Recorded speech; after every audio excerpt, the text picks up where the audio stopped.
Hi செல்லக்குட்டீஸ், நான் தான் Leni. நீங்கள் இப்போ தான் ஃபஸ்ட் டைம் என்னோட சேனல் பார்க்குறீங்கன்னா எல்லாருக்கும் வணக்கம். இன்னைக்கு வீடியோ எதை பற்றின்னு பார்த்தீங்கன்னா, லாஸ்ட்டாக நான் ஒரு மினி பிளாக் அப்லோட் பண்ணியிருந்தேன், வீடு ஷிஃப்ட் ஆகுறேன் அப்படின்ட்டு. பட் அதில் ஒருத்தர் மட்டும் இன்பாக்ஸில் கேட்டிருந்தாரு, இதை நீங்கள் ஒரு லாங் வீடியோவாகவே அப்லோட் பண்ணியிருக்கலாமே அப்படின்ட்டு. பட் அந்த டைமில் வந்து வீடு ஷிஃப்ட் ஆகுறதும் பசங்களை ஸ்கூலுக்கு அனுப்புறது, வீடை செட் பண்ணவே எனக்கு 3 days ஆயிடுச்சு. அதனால தான் நான் லாங் வீடியோவை அப்போ எடுக்கல. இப்போ தான் அந்த வீடியோ எடுத்துகிட்டு இருக்கேன். அண்ட் இன்னொரு விஷயம், இது வந்து எங்கள் ஓன் ஹவுஸ் கிடையாது, ரெண்டல் ஹவுஸ் தான்.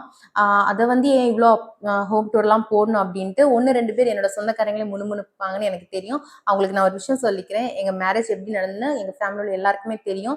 ஸ்டார்டிங் ஃப்ரம் ஜீரோலேருந்து ஆரம்பித்து இப்போ இருக்கிற எல்லாமே என் ஹஸ்பண்டோட சொந்த உழைப்பால் வந்தது.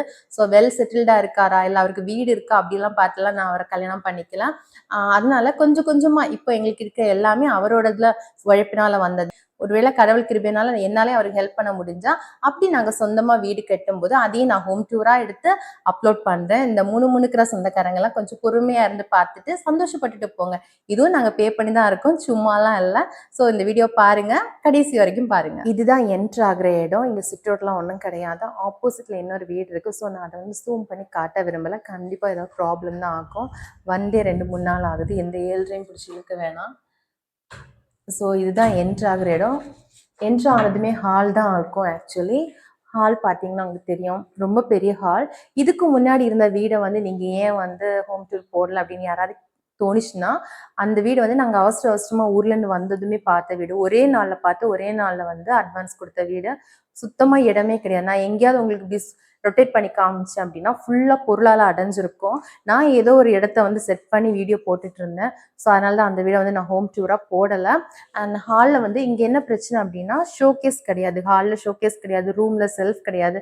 செல்லெல்லாம் அந்த மாதிரி தான் மோஸ்ட்லி வைப்பாங்க. கிச்சனில் மட்டும்தான் செல்ஃப் இருக்குது இந்த வீட்டில்.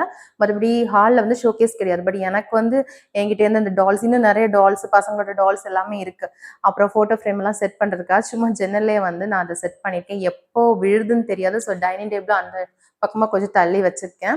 அண்ட் இங்கே ஒரு சின்ன பால்கனி இருக்கும். ஃபர்ஸ்ட் வந்து இங்கே ஒரு சின்ன பால்கனி. ஆக்சுவலி இந்த பால்கனிக்கு அந்த பக்கம் வந்து கிண்டர் கார்டன் ஸ்கூல் இருக்குது, அதாவது ப்ரீ ஸ்கூல் இருக்குது. குழந்தைங்க சத்தமாக தான் கேட்கும். இப்போ மழை பெஞ்சிட்டு இருக்கனால கொஞ்சம் அமைதியாக இருக்குது, என்னன்னு தெரியல. அண்ட் இதுதான் பால்கனி. நான் உங்களுக்கு அட்டாச்சாக வீடியோவும் சேர்த்து அட்டாச் பண்ணிடுறேன். ஏன்னா அதனால சுற்றி எப்படி காட்டுறேன்னு தெரியல. இதுதான் ஒரு சின்ன பால்கனி. துணி ஏதாவது காய போட்டுக்கலாம். மழைங்கிறதுனால எல்லாமே உள்ளே தூக்கி போட்டிருக்கேன். இப்போ நான் என்ட்ரு ஆகிற இடம் தான் மாஸ்டர் பெட்ரூம். இந்த ரூமும் பெருசு தான். இதில் ஒரு இடத்த தான் நான் வந்து எனக்கு வீடியோ அப்லோட் பண்ணுற இடமா மாற்றலாம் அப்படின்னு, அங்கே தான் உட்காந்து வீடியோ எடுக்கலாம் அப்படின்ட்டு யோசிச்சுட்டு இருக்கேன். பட் எந்த அளவுக்கு அது செட் ஆகுது அப்படின்னு தெரியல. ஏன்னா அந்த பக்கம் வந்து என்ன சொல்ல, சவுண்டு ஜன்னல் ஓப்பன் பண்ணால் சவுண்டு கேட்கும்னு நினைக்கிறேன். அண்ட் ஜன்னல் ஓப்பன் பண்ணி போட்டால் உங்களுக்கு தெரியுதான்னு தெரியல. பார்த்தீங்களா, ஜன்னல் ஓப்பன் பண்ணி போட்டால் இப்படி தான் இருக்குது. ஆக்சுவலாக அந்த செங்கல் புயலுக்கு அப்புறமா பெஞ்ச மழைக்கு இந்த ஏரியா ஃபுல்லாகவே தண்ணியில் தான் இருக்குது. பட் இந்த வீடு பின்னாடி தண்ணி இவ்வளோ இருக்குது, முன்னாடி எதுவுமே கிடையாது. அதான் அந்த 2 பக்கம் வீட்டுக்கு நடுவில் காலி இடத்துல வந்து இந்த மாதிரி தண்ணி கட்டியிருக்கு. ஸோ ஜன்னல் ஓப்பன் பண்ணி போட்டு ஏதாவது ஸ்மெல் அடிக்குமா எதுவுமே தெரியல. ஸோ அந்த இடத்துல அந்த இடம் வந்து கொஞ்சம் நல்லா இருக்கும் உட்கார்றதுக்கு. ஸோ யோசிச்சுட்டு இருக்கேன் எப்படி எந்த இடத்துல செட் பண்ணலாம் அப்படின்ட்டு. இந்த கிச்சன் தான் சென்னையில் நாங்கள் வந்ததுக்கு பிறகு பார்க்குற ஒரு பெரிய கிச்சன் தான் சொல்லணும். பெரிய கிச்சன் அப்படின்னு பார்த்தீங்கன்னா வீதி அந்த மாதிரிலாம் கிடையாது. இந்த பக்கம் பார்த்தீங்கன்னா ஃபுல்லாக செல்ஃப் இருக்கும். அண்ட் இந்த பக்கம் ஸ்லாப் வந்து ரொம்ப நீளமாக தான் இருக்கும். அண்ட் இது கூடவே ஒரு எக்ஸ்ட்ரா ஒரு கிச்சனும் இருக்குது. அதாவது இந்த கிச்சனில் வந்து நான் யூஸ் பண்ணாத திங்ஸ்லாம் வச்சுருக்கேன். அதாவது எப்பவும் தேவைப்படாத திங்ஸ்லாம் வச்சுருக்கேன். இதுக்கு முன்னாடி இருந்த வீட்டிலலாம் எப்படின்னு பார்த்தீங்கன்னா ஸ்லாப் ஏதாவது மேலே ஸ்டேர்கேஸ் அந்த மாதிரி இடத்துல வந்து மூட்டை கட்டி தான் வெசலை போட்டு வச்சுருப்பேன். தேவைக்கு மட்டும் தான் திங்ஸை வந்து கிச்சனில் வைக்கிற அளவு தான் கிச்சனில் ஸ்பேஸ் இருக்கும். இங்கே வந்து நிறைய ஸ்பேஸ் இருக்குது. ஸோ நான் வந்து இப்போ எதுவுமே மூட்டையில் கிடையாது. இப்போ எல்லாமே வந்து கிச்சன் ஸ்லாப்லாம் வந்து அடுக்கி தான் வச்சுருக்கேன்.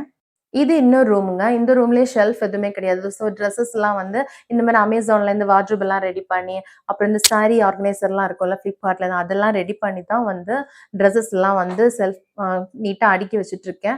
அண்ட் வெளியே மழை பெய்யறதுனால இந்த ரூமில் தான் வந்து ட்ரெஸ்ஸஸ் காய போட்டு வச்சுருக்கேன். ஸோ வந்து ரூமை சுற்றி காட்டினேன்னா கண்டிப்பாக உங்களுக்கு ட்ரெஸ்ஸஸ் தான் தெரியும். கொஞ்சமாக காட்டுறேன், அதுக்கே யாரும் என்ன திட்டிடாதீங்க இந்த மாதிரி வச்சுருக்கேன்னு.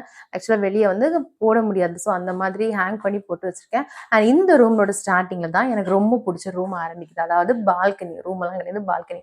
தெரியுதா உங்களுக்கு? ஆப்போசிட்டில் ஆட்கள் இருக்காங்களான்னு தெரியல. அண்ட் இதுதான் அந்த பால்கனியோட என்ட்ரு ஆகிற இடம். அண்ட் ஃபுல்லாக வந்து மழை பெஞ்சிட்ருக்கு. இந்த ஒரு ஏரியா மட்டும்தான் வந்து தண்ணியில் கிடையாது. அண்ட் இதுதான் நாங்கள் இருக்கிற ஏரியா. பார்த்தீங்கன்னா தெரியும், கீழெல்லாம் தண்ணியெல்லாம் எதுவும் கிடையாது. பட் கொஞ்சம் அந்த பக்கம் போயிட்டீங்கன்னா ஃபுல்லாக தண்ணி தான் இருக்கும். ஸ்கூலுக்கு குழந்தைங்கள கூப்பிட்டு போகணுன்னா இந்த தண்ணியில் பைக்கை ரைட் பண்ணி தான் போய் ஆகணும். பட் ஓகே, எனக்கு இந்த வீடு ரொம்ப பிடிச்சிருக்கு. ஷெல்ஃப் இல்லைங்கிறது மட்டும்தான் ஒரு பெரிய பெரிய பிரச்சனை. ஆனால் அதுவும் சீக்கிரமாக சரி பண்ணலாம் அப்படிங்கிற பிளான்லாம் இருக்கும். ஸோ அவ்வளோதாங்க எங்கள் சின்ன ஹோம் டூர் வீடியோ. அண்ட் இதில் வந்து ஒரு விஷயத்தை மட்டும் நான் காமிச்சிருக்க மாட்டேன், அதுதான் ரெஸ்ட் ரூம். எனக்கு நல்ல ஞாபகத்தில் இருக்க ஒரு எத்தனை வருஷத்துக்கு முன்னாடியும் தெரியல, பட் ஒரு செலிபிரிட்டி இதே மாதிரி ஹோம் டூர் காட்டும் போது தெரியாமல் ரெஸ்ட் ரூமை வந்து ஓப்பன் பண்ணி காமிச்சிட்டாங்க அப்படிங்கிறதுக்காக அவங்கள வந்து பொழந்து கட்டியிருப்போம். நானும் தான் எஃபியில் அது சம்மந்தமாக அவங்கள கலாய்ச்சி வந்து போஸ்ட்லாம் போட்டிருந்தேன். இப்போ அதே தப்பை நானும் பண்ணிட்டேன்னா எனக்கு கண்டிப்பாக குழியை தொண்டு தான் புதைப்பீங்கன்னு தெரியும். ஸோ அந்த ஒரு விஷயத்தை மட்டும் கான்ஷியஸாக இருந்தேன், தப்பி தவிர அந்த ரூமை மட்டும் திறந்துடக்கூடாதுன்ட்டு. ஸோ அவ்வளோதான். இந்த வீடியோ உங்களுக்கு பிடிச்சிருக்குன்னு நினைக்கிறேன். பிடிச்சிருந்துச்சுன்னா லைக் பண்ணுங்கள், கமெண்ட் பண்ணுங்கள், ஷேர் பண்ணுங்கள். ப்ளீஸ் என் சேனலுக்கு சப்ஸ்கிரைப் பண்ணுங்கள். பாய் செல்லக்குட்டீஸ்.